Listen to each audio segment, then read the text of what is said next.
저번 시간 때 이제 호흡법 1편 복식과 형식을 배워봤는데 오늘은 이제 이 복식과 형식을 자전거에서 어떻게 해야 되는지, 자전거를 어떤 식으로 연습을 하면 이 호흡법이 좀 편안한지를 한번 좀 배워보도록 할게요. 좀 어려워요. 그렇기 때문에 여러분들 많이 시도를 해보시고 나서 스트라바에서 다시 내 기록을 깼다, PR을 찍었다 라든지 그런 코멘트를 좀 남겨주시면 제가 조언을 좀 해드리도록 하겠습니다. 한번 배워보도록 하실게요. 상체에 힘이 빠질수록 몸을 부풀리기가 더 쉽잖아요. 근데 레바를 잡거나 우리가 힘을 쓰게 되면 몸이 움츠리게 돼요. 뭐 어깨가 움츠리거나 아니면 몸에 힘이 들어가거나 특히 팔꿈치가 안으로 들어가는 경우가 있는데, 팔꿈치가 안으로 들어가면 몸에 긴장이 돼요. 그래서 팔꿈치가 바깥으로 빠져야지만 몸에 편안하게 힘을 뺀 상태로 기댈 수가 있어요. 절대 팔꿈치는 안으로 들어가면 안 됩니다. 팔꿈치가 안으로 들어가게 되면 광배근이나 이런 영역대가 수축이 돼요. 그래서 팔꿈치는 항상 바깥으로, 그리고 손목은 안으로, 팔꿈치는 바깥으로 해서 균형을 맞추면 훨씬 더 편안하게 맞출 수가 있어요. 연습은 되게 간단해요. 몸에 힘이 빠져야 되잖아요. 그러면 몸에 힘이 빠지면 어떻게 타요, 사람들이? 이렇게 다 모든 걸 다 내려놓는 게 아니라 상체 뷰를 가장 적절한 위치에 놔두고 내가 숨을 쉬어볼게요. 크게 쉬었을 때 걸리는 게 하나도 없어야 돼요. 우리는 힘을 쓰기 위해서 자전거를 타는 게 아니라 숨을 잘 쉬기 위해서 자전거를 탄다라고 생각하시면 훨씬 더 오랫동안 유지할 수 있기 때문에. 그리고 나서 이제 핸들을 바퀴 방향으로 살짝 밀어볼게요. 민 상태. 그렇게 되면 내가 이렇게 기대고 있는 상태, 이제 밀면서 기대고 있는 상태가 되기 때문에 몸에 힘이 빠지기가 굉장히 쉬워요. 상체를 가만히 냅두고 이 허리 라인이 움직이지 않는 선에서 이렇게 밀어주게 되면 되는데, 이걸 잘못 이해하신 분들은 이렇게 미는 게 아니라 등이 뒤로 빠져요. 이건 잘못된 거예요.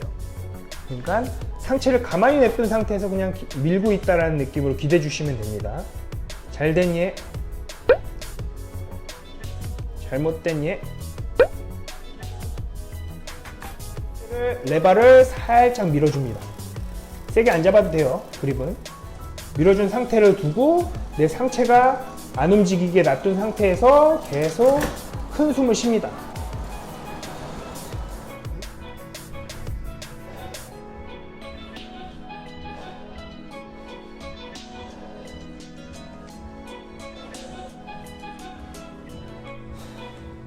그리고 이제 숨을 들여 마실 때는 항상 같은 자세여야만 돼요. 뭐 중심이나 이런 데 변경되지 않게끔 컨트롤 해주셔야 되는데, 잘못된 자세는 내가 크게 들여 마신다고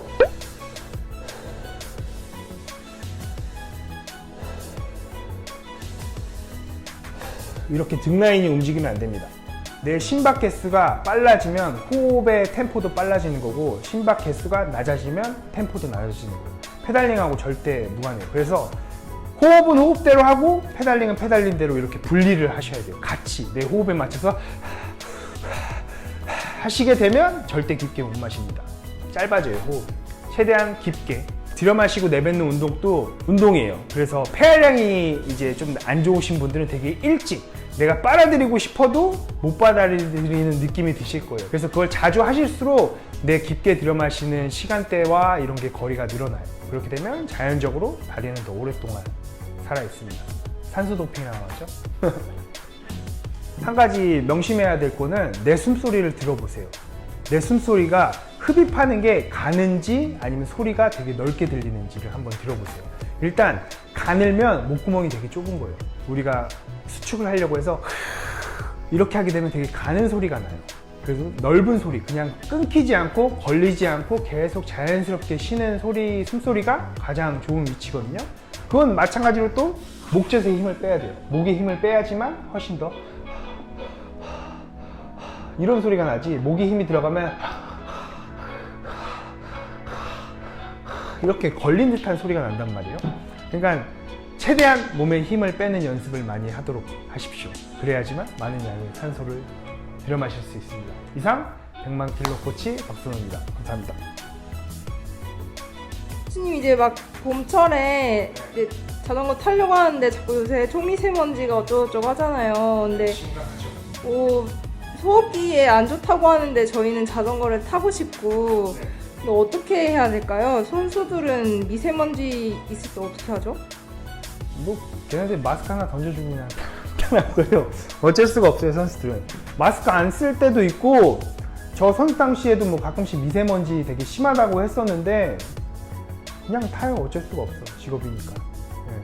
뭐그 미세먼지 심하다고 해서 한 번도 도로 안 나가본 적 없는 것 같아요. 그냥 마스크 하나 쓰고, 그리고 또 마스크 또 쓰면 이제 되게 높은 심박대 뛰면 마스크가 달라붙잖아요. 젖어가지고 그때가 좀 고통스러운데, 그때 잠깐 이렇게 내려놓고 다시 급할 땐 숨 쉬고, 이제 안 급하면 다시 올려서 하고 이렇게 했던 것 같아요. 그러니까 어쩔 수 없어요. 나가야지. 아니 100만 오셔야지.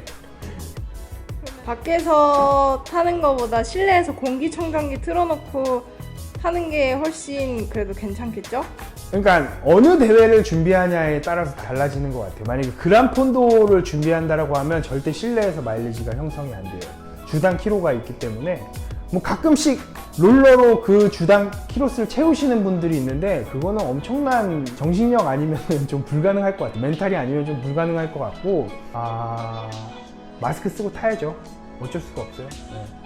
그냥 따뜻한 물이나 물 많이 마셔주시게 되면 훨씬 더 도움이 많이 되실 거고, 그리고 겨울철에 주의해야 될 것은 이렇게 숨을 빨리, 목에 힘을 쓰고 빨리 들여 마시게 되면 이 산소 때문에 목 근처에 있는 데가 스크래치가 나겠죠? 그럼 염증이 생기고 미세먼지도 안 좋게 되면 목이 편도선이 되게 많이 부을 거예요. 그래서 항상 라이딩 할 때나 이 겨울철에는 목에 있는 주변에 있는 거를 웜이나 이런 걸로 해서 따뜻하게 해주시고 하는 게 훨씬 더 도움이 될 것 같아요. 그냥 타야죠 뭐 어떡해.